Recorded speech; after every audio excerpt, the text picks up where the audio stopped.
오늘 말씀은 역대상 17장입니다.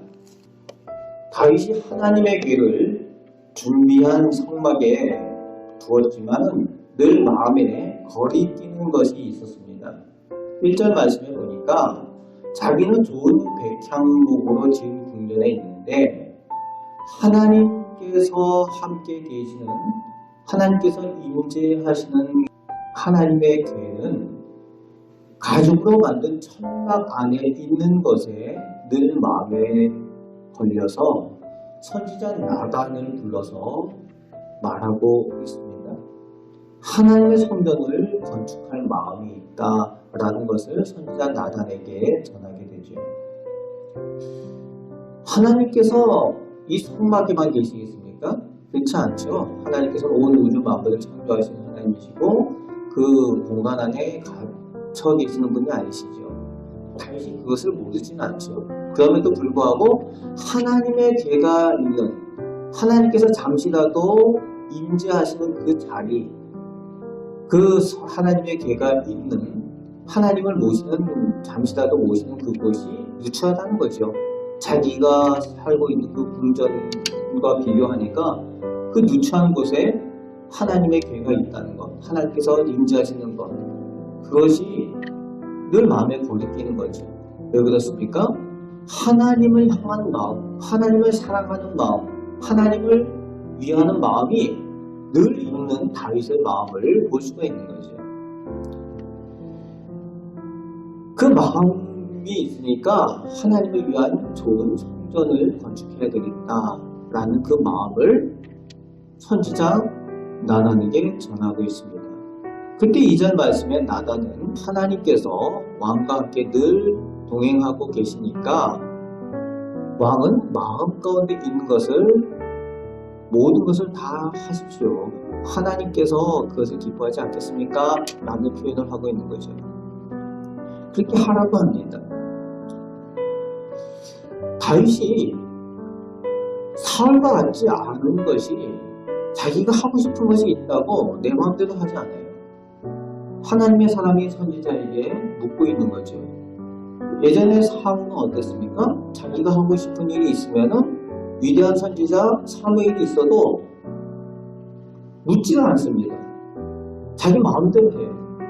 그러다 보니까 실수를 하게 되는 거죠. 그런데 다윗은 하나님하고 친한 사람 아닙니까? 다윗이 그럼에도 불구하고 하나님의 선지자 나단에게 늘 물어보고 또 일들을 행하는 것을 볼 수가 있습니다. 그럴 때에 하나님께서 뜻하시는 바에 대해서 온전히 판단할 수가 있게 되고, 하나님께서 기뻐하시는 일들이 무엇인지 구분하고 행할 수가 있는 거죠. 하나님의 성전을 건축할 마음을 가지고 있습니다. 나단도 그것에 대해서 동의를 하는 거죠.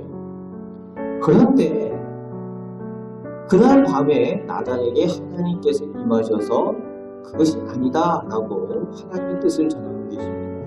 하나님의 계획은 달랐다는 거예요. 성전을 건축하지 말라고 하십니다. 그 이유에 대해서는 사무엘 하와 열왕기에 하나님께서 전하시는 그 말씀이, 다윗이 전쟁으로 말미암아 많은 피를 흘렸기 때문에 하나님께서 다윗의 손을 통한 성전이 아니라 평화로운 때에 그 아들 솔로몬을 통해서 그 성전을 건축하기를 원하시는 거죠. 그 말씀을 전하고 계시는 거죠. 원하지 않으신다라고 말씀하고 계십니다. 그리고 또 하나님께서 지금까지 이 고정된 건물, 성전을 건축하라고 하지 않으신 이유가 무엇이는지 말씀하여 주고 계시는 거죠. 하나님께서 장막, 이 성막에 계셨던 이유, 6절 말씀에 이스라엘 무리와 더불어 가는 모든 곳이라는 표현을 쓰고 있어요. 이스라엘 백성이 계속 옮겨 다녔죠. 출애굽해서 광야길을 오고, 그리고 이스라엘 백성들과 하나님께서 늘 동행하신다. 그러니까 건물에 그냥 갇혀 계시는 분이 아니라 건물에, 고정된 건물에 계신 것이 아니라 하나님께서 이스라엘 백성과 늘 함께 어디든지 가신다라는 그 표현을 하시기 위해서 이 성막 가운데, 천막은 옮겨가잖아요. 하나님께서 그것을 있기 때문에 성전을 건축하기를 원하지 않으셨다라는 하나님의 의중에 대해서 말씀하여 주고 계시는 거죠. 이스라엘 백성이 이제 가나안 땅에 나라를 세우고 있게 되니까 이 다윗이 그 마음을 품은 것에 대해서 하나님께서 공감은 하고 계시지만 아직은 다윗에 대해 세우지 않겠다라고 하나님의 의도를 말씀하여 주십니다. 그런데 그럼에도 불구하고 다윗의 하나님을 향한 그 마음을 하나님께서 기뻐하시지. 그 마음의 감동을 하나님께서 감동을 받으십니다. 그래서 하나님께서 복을 주시마 약속을 하여 주시고 하나님께서 이 다윗에게 대해서 은혜와 복을 주시지 않으시고는 견디지 못할 만큼 하나님께서 감동을 받으신다는 거예요. 여러분 이런 하나님께서 감동 받으실 만한 믿음을 소유한 우리 성도들과 가정들 되시길 바랍니다. 그렇게 다윗에 대한 감동에 대한 그 내용을 나단을 통해서 이 다윗에게 전하라고 하시죠.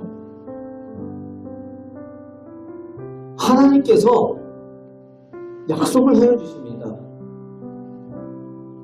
다윗이 그 연수 다 차서 장수하게 되고 그렇게 열조에게 돌아갈 것이다 라는 말씀과 또 그 아들을 통해서 성전을 건축할 것과 자손들에 대한 약속 그리고 왕위를 영원히 이어가실 것이다 라는 그런 약속들을 하나님께서 허락하여 주십니다. 16절 말씀부터 이 다윗이 나단으로부터 그 말씀을 전해 듣고 자신이 하나님께 받은 은혜에 대한 감사와 고백을 16절부터 하고 있습니다. 하나님께서 성전을 건축하는 것을 허락하지 않으셨는데 그것에 대해서 서운한 마음이 없어요. 내가 하나님에 대한 그 마음, 내 성의를 무시해 이게 아니죠. 하나님의 뜻대로 하시는 것, 그러니까 중심이 하나님께 있으니까 모든 것이 하나님의 뜻대로 되기를 원하는 그 다윗의 마음이 있는 것을 볼 수가 있습니다. 서운해하지 않습니다. 하나님의 뜻하신 대로 이루실 것을 그대로 순종하는 모습을 보여주면서 오히려 하나님께로부터 그 받은 복과 은혜에 대한 그 감사와 간증의 고백을 16절부터 쭉 고백하는 내용이 나오고 있습니다. 자신이 부족한데 하나님께서 이렇게 세워주시고 은혜 베푸셨다. 지금까지 인도하여 주셨다. 라는 그 고백의 내용을 16절부터 쭉 다루고 있죠. 그리고 23절부터는 하나님께 기도와 간구하는 내용입니다. 그런데 이 기도하고 간구하는 내용을 하나님 앞에 드릴 때에 23절에 보면은 23절 마지막에 말씀하신 대로 행하사 말씀하고 있고요. 그리고 25절 말씀에 보면은 이미 듣게 하셨으므로 라는 내용이 나오고 있어요. 그러니까 기도할 때에 하나님께로부터 받은 약속을 붙들고 기도한다는 거예요. 하나님께서 약속하셨으니까 그 약속을 의지해서 기도합니다. 그 약속, 자손들에 대한 약속, 자녀들에 대한 약속, 우리 가정을 위한 약속, 그것을 의지해서 다윗이 하나님의 약속을 의지해서 기도한다는 거예요. 반드시 주신다고 약속하셨으니까 복 주신다고 약속한 그 약속을 의지해서 제가 감히 걸고 기도합니다. 영원히 저희 가정에 복을 주옵소서라고 그렇게 기도하고 있는 거죠. 다윗처럼 하나님의 약속을 소유하시고 하나님의 약속을 붙들고 기도하시며 응답받으시고 은혜를 누리시는 성도들 되시길 바랍니다. 오늘 본문 말씀 가운데에 다윗의 이 모습처럼 하나님 중심 그리고 하나님을 위한 그 마음 가지고 늘 신앙생활 하셔서 하나님께서도 감동을 받으시는, 그래서 하나님께서 복 주시기를 기뻐하시는 우리 성도들과 가정들 되시길 바랍니다. 그리고 그 하나님께서 주신 약속을 의지해서 기도하고 응답의 확신 가운데 또 승리하며 살아가시는 우리 성도들 다 되시길 바랍니다. 오늘도 주님의 말씀을 의지해서 승리하며 살아가시는 우리 성도들 되시기를 주님의 말씀으로 축복합니다. 아멘. 기도하겠습니다. 주님 사랑합니다. 주님 감사합니다. 오늘도 저희를 사랑하여 주셔서 저희와 동행하여 주시고 저희에게 예비하신 복을 허락하여 주시는 줄 믿습니다.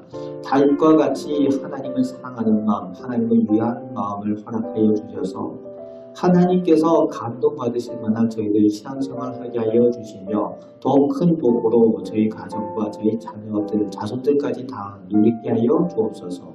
오늘도 저희들 기도할 때 들으시고 좋은 분들로 응답하여 주옵소서. 감사드리오며 우리를 사랑하시는 예수 그리스도의 이름으로 기도합니다. 아멘.